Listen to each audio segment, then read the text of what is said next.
The poll bugle has been sounded for assembly elections in all the 5 states. Rajya Sabha TV is getting you the details in Verdict 2013. I'm Smriti Rastogi, and before we get started with the election bulletin in detail, let us take a quick look at the top headlines.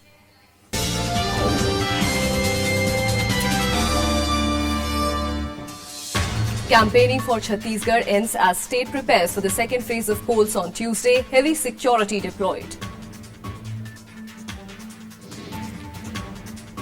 Congress releases its manifesto for Rajasthan Assembly polls, focuses on youth and farmers of the state.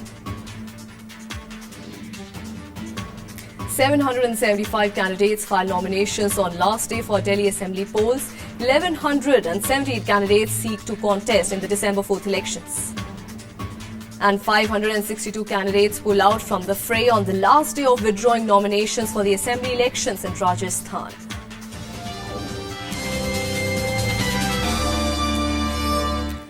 Chhattisgarh is gearing up for the crucial second phase of Assembly elections on November 19th. Campaigning for this phase came to an end today. With 72 out of the total 90 seats at stake, this phase will be key to decide the outcome of the elections. Here is a look at how the poll panel and the state administration are preparing for the polls.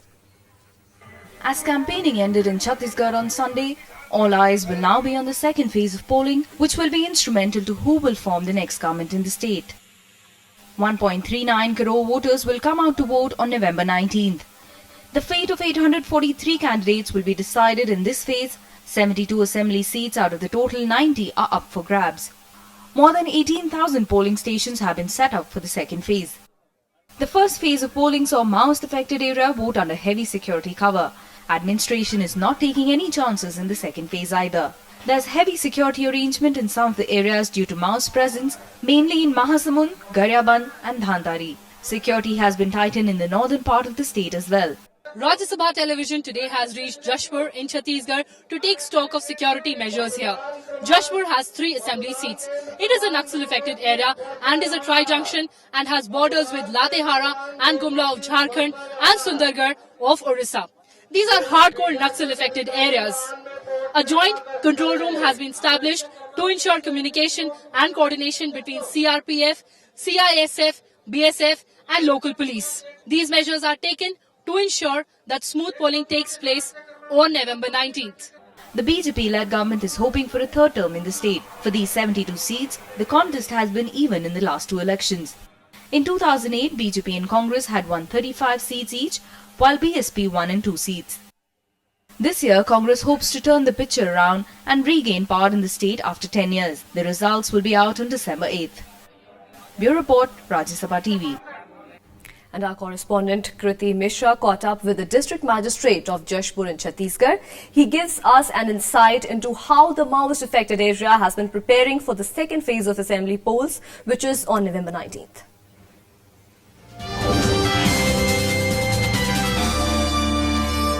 I'm joined by the district magistrate of the Jashpur district. Let's find out about the poll preparations in this red corridor zone. Sir, let me begin by asking you how many areas are identified which are Naxal affected? 134 मतदान केंद्र identify किए हैं. हमारे यहाँ 807 total मतदान केंद्र हैं, उसमें 134 मतदान केंद्र ऐसे हैं जो Naxal affected. How many of them are sensitive or very sensitive? Total 421 sensitive मतदान केंद्र हैं, उसमें से 134 मतदान केंद्र Naxal affected. So, what are the preparations? Has security been beefed up to ensure peaceful polling? जितने भी नक्सल इफेक्टेड मतदान केंद्र हैं, उन सभी में एक सेक्शन फोर्स लगा गया सीपीएफएम को. And how many voters are there in this district? And what kind of turnout are you anticipating for tomorrow?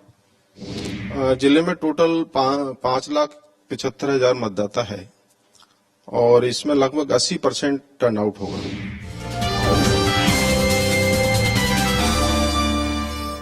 And to get a wider picture on this, joining us is our correspondent Scrutiny Mishra from Jashpur. Scrutiny, what is the security preparations in the state ahead of the second phase of Chhattisgarh elections, and how is the Election Commission ensuring that there is a maximum voter turnout? Right, Smriti. So the seats going to polls in second round fall under 4 ranges of police headquarters of Raipur, Durg, Bilaspur and Sarguja.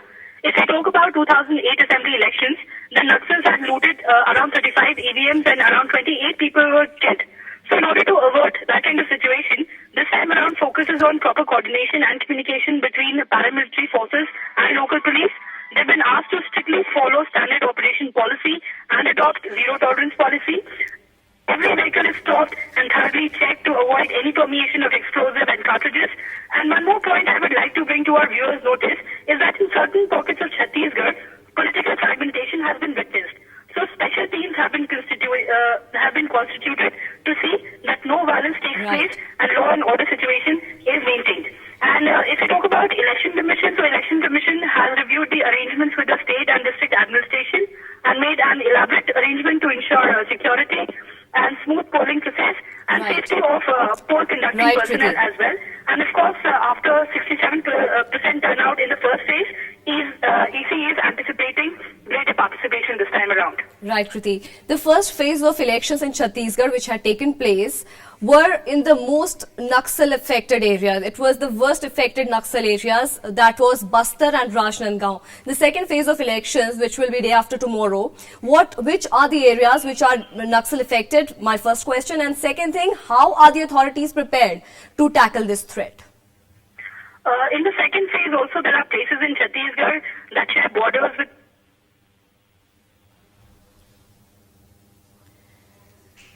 Kriti, are you getting my voice? I think we have lost connection with our correspondent. She was telling us that Chhattisgarh is going for second phase elections on 19th of November. The security is in place and the government, the state government and the authorities, the election commission is also making sure that everything is in place before the second phase of elections. Meanwhile, the Rajasthan Chief Minister Ashok Gehlot released the Congress Manifesto today.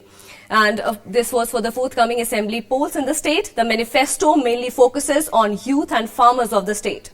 It has also promised that 5% reservation for the Gujjar and other communities. Dedicating the manifesto to the people of Rajasthan, he said that his government has fulfilled whatever the party promised in the earlier elections. Senior Congress leader C.P. Joshi, state in charge Gurudas Kamath, MP Mahesh Joshi and former state unit president Chandrabhan were present during the release of the manifesto.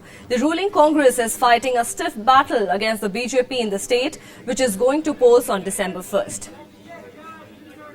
उम्मीद करता हूं कि इस बार फिर हमारी सरकार बनेगी और ये मैनिफेस्टो कैबिनेट में रखा जाएगा, वादे पूरे किए जाएंगे, इस संकल्प के साथ हम आगे बढ़ेंगे, ये मैं आपको विश्वास दिलाता हूं.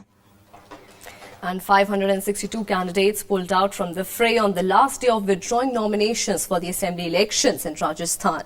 With this, 2,153 candidates, including big names like Chief Minister Ashok Gehlot, State BJP Chief Vasundhara Raje, Speaker Dipender Singh Shekhawat, Congress State Chief Chandrabhan and NCW Chairperson Mamta Sharma are left in the contest for 200 assembly seats going to polls. Congress and opposition BJP have fielded candidates on all 200 constituencies, whereas the BSP is fighting on 197 seats and National People's Party on 142.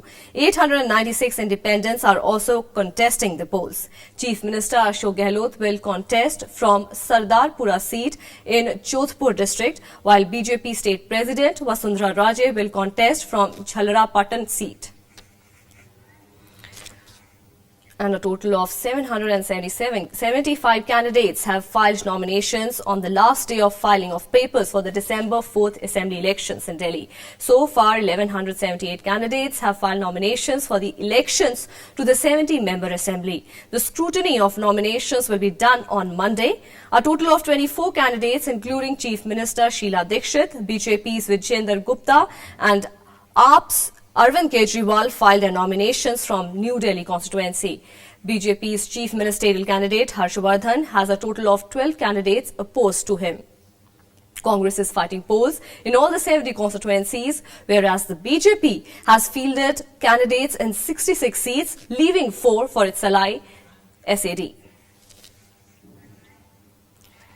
Prime Minister Manmohan Singh today addressed election rallies in Jabalpur. The Prime Minister praised the UP's development works while charging the BJP's Prime Ministerial candidate Narendra Modi with resorting to falsehoods to target rivals for political gains. He also said that the BJP was bringing down the standard of political discourse and vitiating the political atmosphere.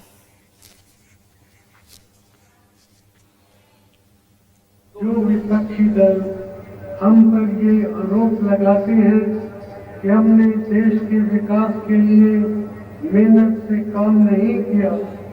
मैं उनको सलाह देना चाहूंगा कि वो हमारे record को ठीक से देखें। Meanwhile, the Congress Vice President Rahul Gandhi today addressed his second election rally in Delhi.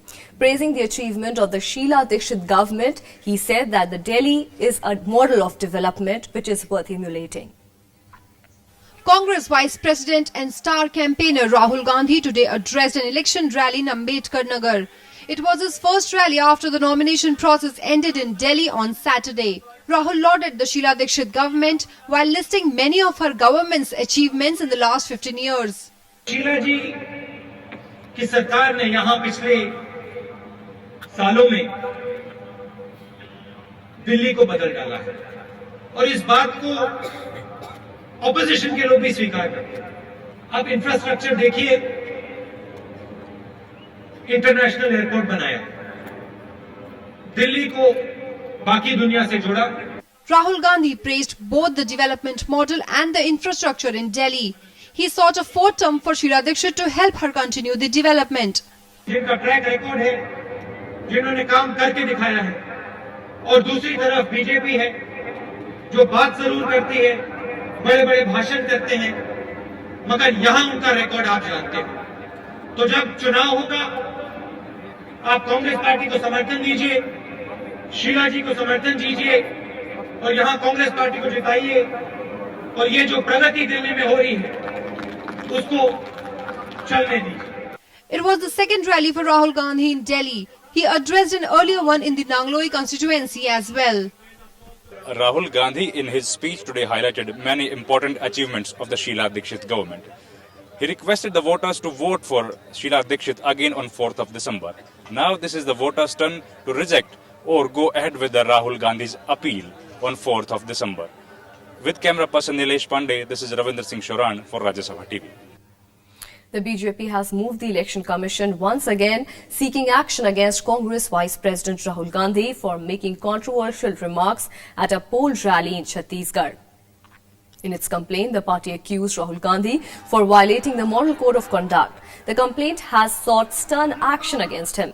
This is the second time in 2 weeks that BJP has moved the poll panel against the Congress leader. The poll body earlier expressed its displeasure over his remarks against BJP, asking him to be more circumspect in future. Meanwhile, the Election Commission has granted 4 more days to Narendra Modi to reply to its notice over his remarks made during campaigning in Chhattisgarh polls. BJP had sought 5 more days to reply to the notice. Earlier, the poll panel asked Modi to reply within November 16th. The poll panel has agreed to extend the deadline for Narendra Modi to reply to a notice served over a controversial remark he made during campaigning in Chhattisgarh earlier this month. The panel, after deliberating on the matter, has asked Modi to now reply by 11:30 a.m. on November 20th.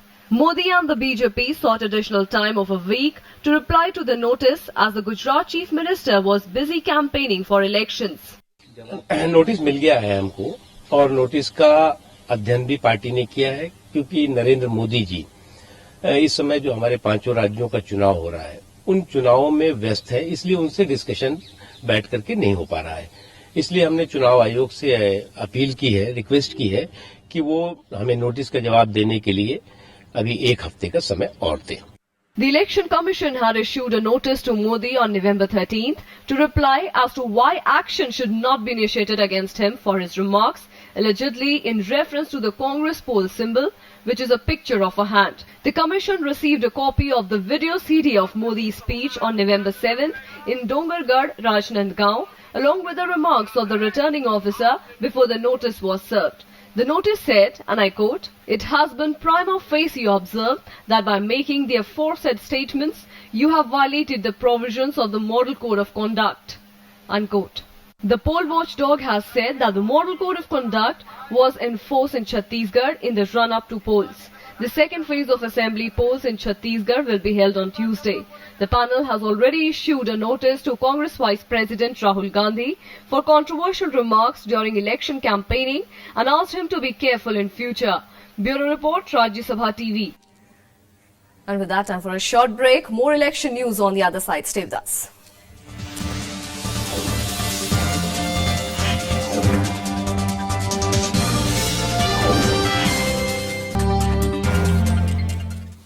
Welcome back. Mizoram will be the only state going to polls this year that will have more women voters than men. But not a single woman has been elected to the Mizoram Assembly in the last 25 years. The situation does not appear different for the state polls, as the two main parties, the Congress and the Mizo National Front, have named only one woman candidate each.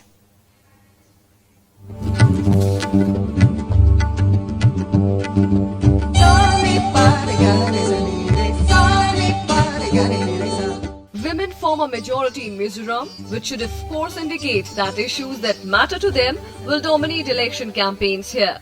To every 1,000 men, there are 1,038 women in the state. That means of the total 6,86,305 voters, women outnumber men by 12,707. The sex ratio in my district is positive. We have more women, and the sex ratio of the electorate is more than the sex ratio of the census. So, and even in the last elections, we had more women voting, and there's no, bias for or against women.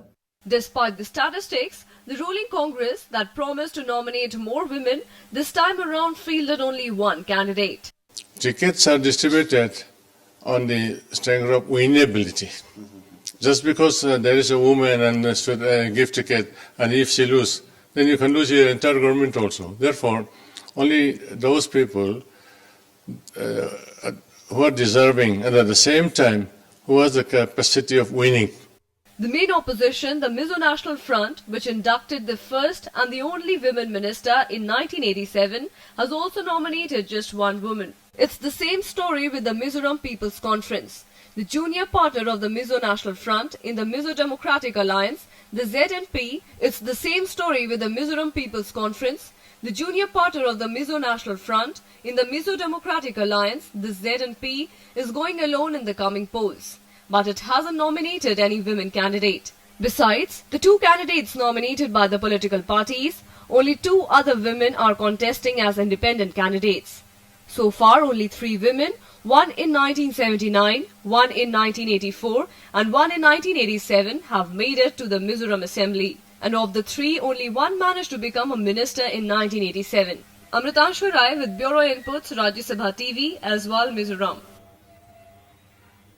And the BJP in Madhya Pradesh has come out with its election manifesto around a week ahead of the state assembly polls. Chief Minister Shivraj Singh Chauhan has promised well-connected road system, increased power generation and schemes for the farmers while releasing the manifesto in Bhopal on Saturday. The ruling BJP-led government has released its poll manifesto for the forthcoming assembly elections in the state on November 25th. It is seeking a third term on the basis of development done in the last 10 years and has promised to do more for the state. लगभग 5,000 गांव की सड़कों से वंचित हैं। हम 5 सालों में मध्य प्रदेश का कोई गांव ऐसा नहीं छोड़ेंगे जो 12मासी सड़क से न जुड़ा हो। इसलिए मुख्यमंत्री सड़क योजना जो छोटे-छोटे गांव जोड़ नहीं पा रहे थे किसी योजना में, उनको जोड़ने के लिए हमने बनाई है, उसको हम आगे बढ़ाएंगे। BJP's key focus in the manifesto is the farmers. While releasing the manifesto, Chauhan highlighted the schemes for the farmers of the state. खेती फायदे का धंधा वास्तव में तब बनेगी जब किसान खेती के साथ कोई और एक काम से जुड़ जाए और उसके उत्पादन का ठीक दाम उसको मिले। आपको जानकारी है, हमने इसलिए गेहूं, धान और मक्के पर 150 रुपए क्विंटल बोनस देने का फैसला किया था ताकि ठीक दाम मिले और बिना ब्याज के कर्ज देने का फैसला हमने किसान को किया था। इसको हम और आगे बढ़ाएंगे, ये योजना जारी रहेगी। The incumbent Chief Minister also plans to improve irrigation situation in the state to help our farmers. The party also announced a slew of measures for the poor and the youth, including giving smartphones to students, laptops for meritorious ones, besides benefiting to 5 lakh youngsters under self-employment schemes. Bureau Report, Rajya Sabha TV. And Damoh district in Madhya Pradesh is waiting for development and employment opportunities for a long time now. Life in this district is hard with problems of drinking water, bad roads conditions. Here is a look at the report.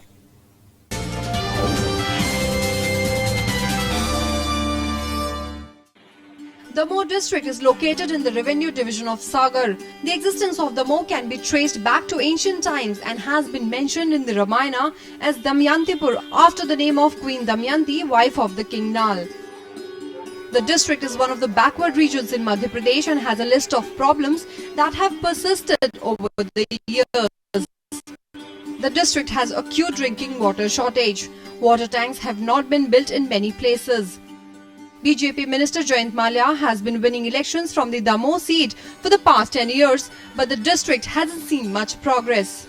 नहीं sir, यहाँ पे तो ये बढ़िया है। वैसे यहाँ मलिक जी ने अच्छा करवाया यहाँ पे, मतलब यहाँ पे कॉलेज वगैरह भी हैं, ऐसा नहीं है। यूनिवर्सिटी की यहाँ सर समस्या है, अगर वो हो जाए तो बेटर रहेगा सर। बहुत लोगों को फायदा हो जाएगा सर, यहाँ रोजगारी मिल जाएगा और मतलब जो बच्चे मतलब बाहर जाते हैं उनके लिए यहाँ के लिए समस्या हल हो जाएंगी sir.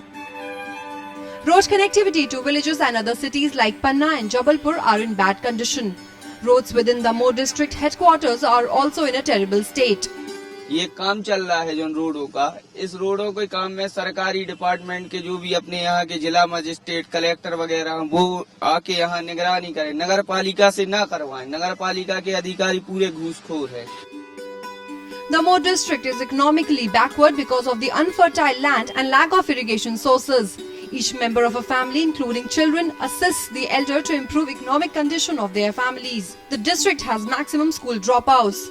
An agriculture university was planned, but it never materialized.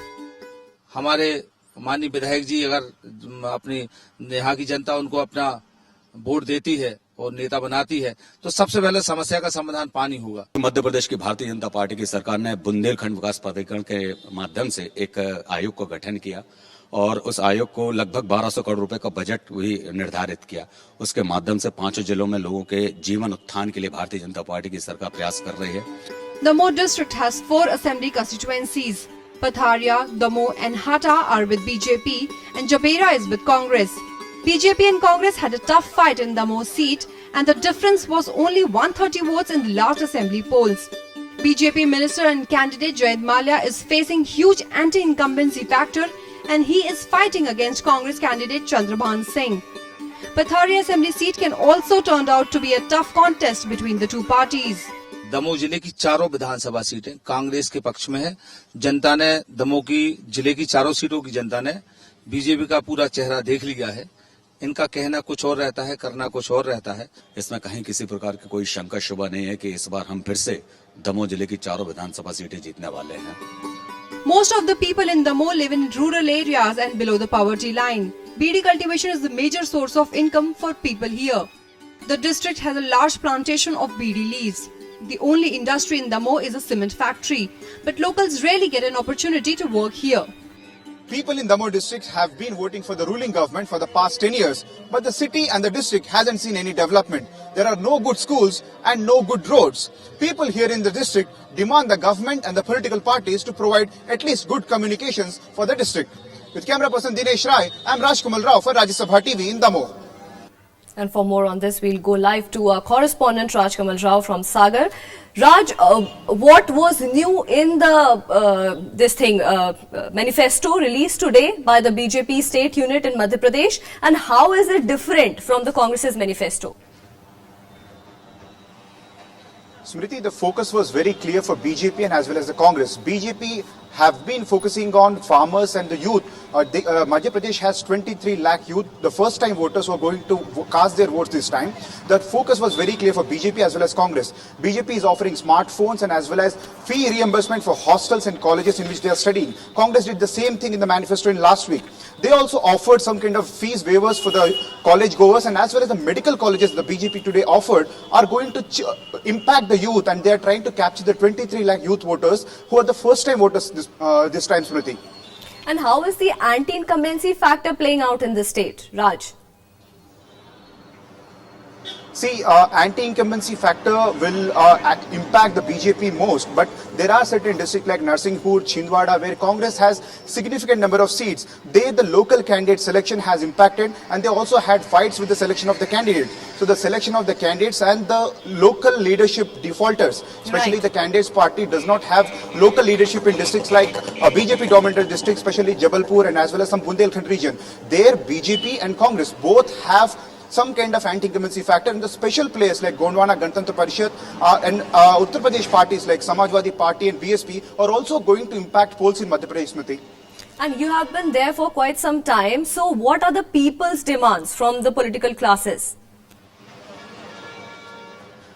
See, people's demands are very simple. They want good roads. Our BJP government had built good roads in some areas, but most of the areas are left out for construction of roads. Drinking water shortage is major concern, and education at district level. People have to travel to other districts to go pursue their technical education. Skill development has been a concern in the state. And if you take the example of the Bundelkhand and the Jabalpur division, Sagar University is the only option for the students here. They do not have adequate infrastructure and education facilities in district headquarters. Majority of the professors and as well as the teaching community who are directly interacting with the youth are demanding the government as well as whoever may be elected at this time, Congress or BJP, that doesn't matter for them. But all they need is basic necessities in which they can have a fruitful life, Smriti. Raj, thank you so much for joining us and giving us that ground report from Madhya Pradesh. And that's all we have for you in this edition. News and programming continues on Rajya Sabha TV. Stay tuned.